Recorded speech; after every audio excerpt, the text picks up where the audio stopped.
7 of his 8 strikeouts came on that slider. 93 pitches, 1 run, 2 hits. 15-19-0, 15-19, that's season high for the Yankees, 3-5-1 for Milwaukee. It took 245. Rodon goes to 2-1. Ross's third loss of the year. Coming up on the Yes Network, stay tuned for the W.B. Mason postgame show. Bob Lorenz and Jack Curry. Special thanks to producer Troy Benjamin, director Michael Cooney, Mike Webb, Jared Boschnak, and the executive producer of the Yes Network is Mr. John J. Filippelli. Join us again tomorrow for the series finale against the Brewers from American Family Field in Milwaukee, Wisconsin. Coverage begins at 1 on the Yes Network, with first pitch coming just after 2. Once again, the final score, the Yankees 15 and Milwaukee 3. For Jeff Nelson and Justin Shackle, I'm Michael Kay saying see ya from Milwaukee. Now let's go to Bob Lorenz and Jack Curry, standing by in our Yes Network studios with the postgame show. Guys?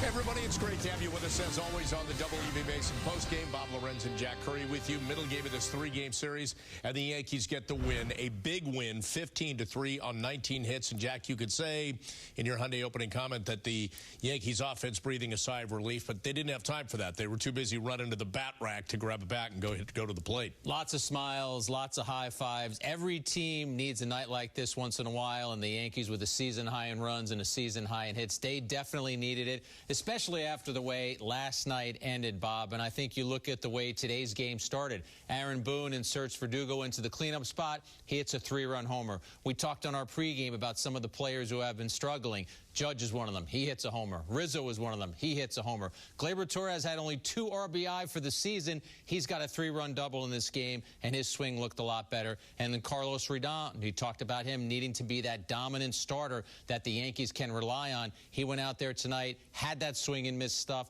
The slider was his best pitch. Yankees coasted, and they're already forgetting about what happened last night. We're going to take a look at that slider of Rodon coming up in just a bit. But right now, let's take a look at this offensive barrage and our turning points of the game, brought to you by Montefiore Einstein, the official hospital of the New York Yankees. And top of the first, this is where Verdugo makes it pay off with a runner on first and second. Yeah, he likes swinging at the first pitch, and he gets it right there, takes that slider out from Ross for a 3-run shot. When Verdugo swings at the first pitch and has a result in his career, he's a better than 400 hitter.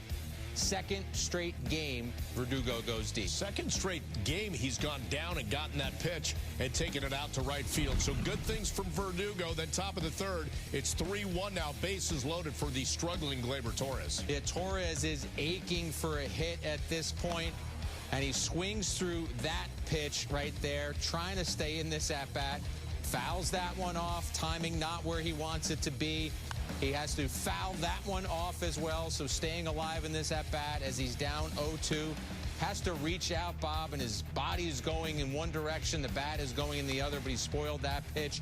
Smart enough to lay off that pitch right there. Again, just trying to stay alive. He spoils that pitch. Smart enough to let that one go out of the zone from Ross. So now he's building confidence in himself. And there you go. You win the at-bat. 8th pitch of the at-bat. Takes the center and takes the sinker into the right center field gap. Clears the bases. That's the hit of the night. Game goes from 3-1 to 6-1. The Yankees never looked back. All right, so that's where they are in the third inning. Is Gleyber, he's so key when he can go that opposite way, drill the ball to right center. Top of the 6th now, 7-1. Verdugo and Torres got it started for the offense.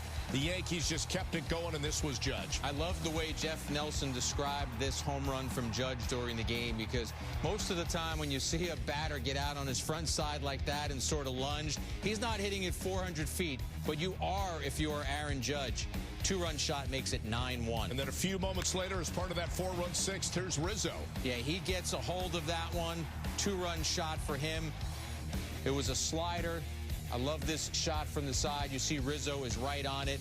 Yankees boost their lead to 11-1. But there was more to come. Top of the ninth, the position player into pitch, and Stanton takes advantage. Never giving that bat away. Owen Miller wants to throw a 65-mile-per-hour pitch. If you're Giancarlo Stanton, you say, yeah, I'm going to take that out right now. Stanton, with that sheer brute power, goes the other way. Made it 15-1 at that point. All right, so look up and down the lineup. The only starter without a hit was Anthony Volpe, 0 for 4, but he was hit by a pitch. He did score 2 runs. Meantime, 3 Yankees with with 2 hits, 3 Yankees with 3 hits, including Gleyber Torres, who went 3 for 6 in this game and knocked in 3 runs. Moments after the game, Justin Shackle caught up with Gleyber on the field. Gleyber, the Yankees with 15 runs on 19 hits tonight. You had 3 of them this evening. What allowed this offense to break out the way it did tonight? From the first pitch, we got a really good plan. We know Ross, he got really good command on the fastball sometimes, so we try to attack it earlier, try to take the pitch we can do damage. And I mean, if we don't have anything to hit, we pass the baton for the guy behind us. So I think the plan resolved really well, and I mean, we scored really wrong.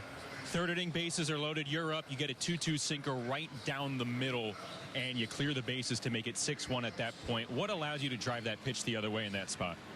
I fouled a couple sinkers on the first at bat and just get a fly ball, sinker up, and that at bat, I think I fouled like 4 or 3. So I saw the sinker really well and just put myself to try to put the ball in play. And I mean, I got really good pitch to hit, and I drive a couple runs for the team. How difficult is it to not do too much in that spot? It's a lot, especially in my situation right now. A little bit struggle in the home plate, you know. Always want to do the right thing for the team, but yeah, just be relaxed. Try to figure out the way can hit the ball, and you know, just right couple runs for the team. What does a night like this just do for the entire team, top to bottom? The hitting, obviously, but also the pitching on the mound during this 17-game stretch. I think we went so good. I mean, a couple of days we don't do consistency at the time, but overall we play really good. We take really good at bat. I mean, everybody get on base a couple times, so I think we have to continue to do that. Just believe in our plan before the game and just try to be fun on the field. All right, before you go, quick scouting report on Jose Trevino on the mound. I don't know. Was from the beginning. I think he gave up couple runs, but I think he can be better in the next time. Gleyber, congratulations. Thanks for the time. Thank you. But back to you guys in the studio.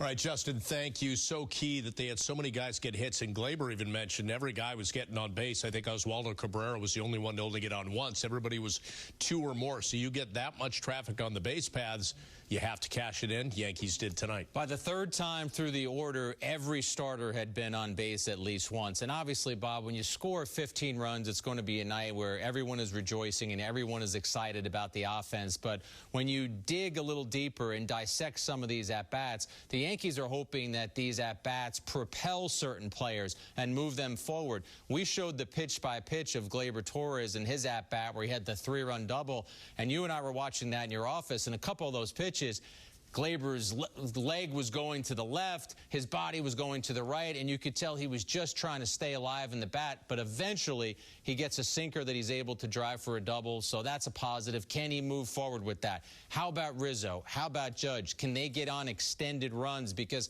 entering today's game, we gave these numbers on the pregame. If you eliminate Soto from the Yankees' offensive totals, their batting average was under 250, and their slugging percentage was around 350. Soto needs some help. He got a lot of it tonight. Yeah, 27 base runners in this one for the Yankees, and everybody wanted to touch home plate. 15 did. Let's move on to Carlos Rodon. You got to have that complimentary piece, and Rodon getting the start tonight. And we always talk about, as we take a look at his highlights, courtesy of your local Ford stores, the cutter, how effective it is this season. But guess what it was tonight, as you mentioned, the slider. Yeah, he went back to being a fastball slider pitcher tonight. There's a nasty slider right there to get Perkins in the first. Next inning, Joey Ortiz, last night's hero. Here's a slider for you as well.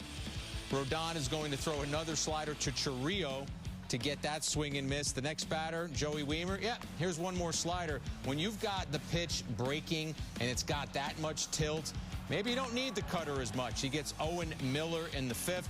Couple of batters later, it's Wiemer again, and you just ain't hitting that pitch when it's got that kind of movement. Final inning, another strikeout on the slider. He whiffed 8. All but one of them were on the slider. One was on a fastball, and though he threw his cutter, his curve, and his change, not as much, Bob. Didn't throw the cutter that much. Didn't throw the changeup until the 3rd inning. and sprinkled in a couple of curveballs. He was back to being a fastball slider pitcher tonight, and when those two pitchers are reacting the way they were, Rodon can be that pitcher. Yeah, and it's amazing because he's made 6 starts, all 3 runs or fewer, 3 runs or less in each of those starts, Jack. And as we talk about Rodon continuing to trend positively to the pitcher he was a couple of years ago and the guy that the Yankees wanted to sign, you look at the mental thought process of saying, I added the cutter, I'm throwing a few changes, but tonight, I got 2 pitches that are working, and I'm smart enough to know I'll just go with those 2. Yeah, you read swings, and you see how batters are reacting to your pitches, and if that fastball-slider combination is getting you outs and is getting you back in the dugout quickly, well, you keep pushing the envelope a little bit. As I said, he didn't throw his first changeup until the 3rd, only threw a couple of curves. He did eventually throw the cutter, but it wasn't a pitch that got him into great places tonight. It was the fastball and slider that just got him exactly where he needed to be. This was a solid performance by Rodon. It backs up what he did against the A's in his last outing. And as the Yankees have tried to sustain not having Garrett Cole in their rotation, they need Rodon to be that top end of the rotation guy. He proved again tonight against a really good hitting team that he can. We're going to hear from Rodon coming up in just a little bit. We'll take our first break on the WB Mason postgame. When we come back, we're going to hear from the manager, Aaron Boone. His guys shaking hands and having a good time in the wake of this one. A 15-3 win over Milwaukee. We'll see you back here after this. The Yankees postgame show on Yes is presented by WB Mason. Stop paying high freight charges on shipping and packaging products. WB Mason delivers fast and free at amazingly low prices. For years, one company has battled to deliver business products the next day with no freight charges. Now,